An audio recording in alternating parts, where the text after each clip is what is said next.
In times gone by, one quarreled oft with Guizhong concerning mechanical principles.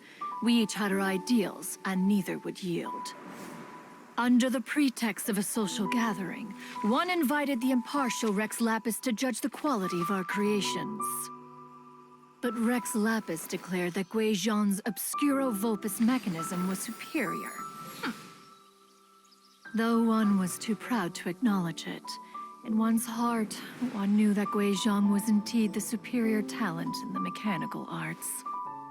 As for the story between Guizhong and Streetward Rambler, that begins with a certain bell.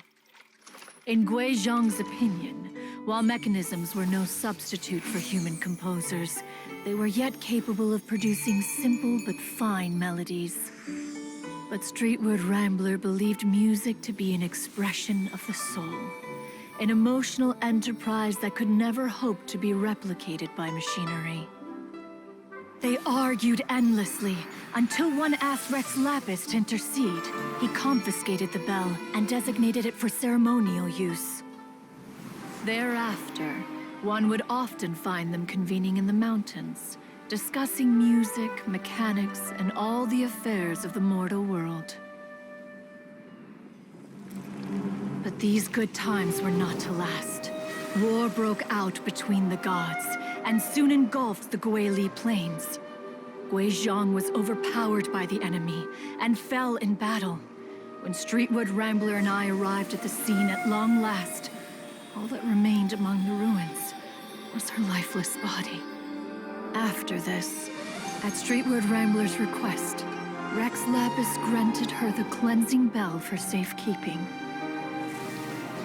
To honor our friend's memory, one made a few finishing touches to her ballistic device. Many lantern rites have passed since then. Many greetings and goodbyes. Upon what do you gaze? The Guili Plains? No. It's everything.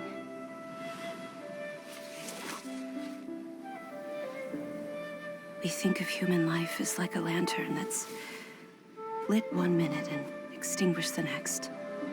But are we Adepti so different? Perhaps as dust settles after a storm, we too must one day return to the world below.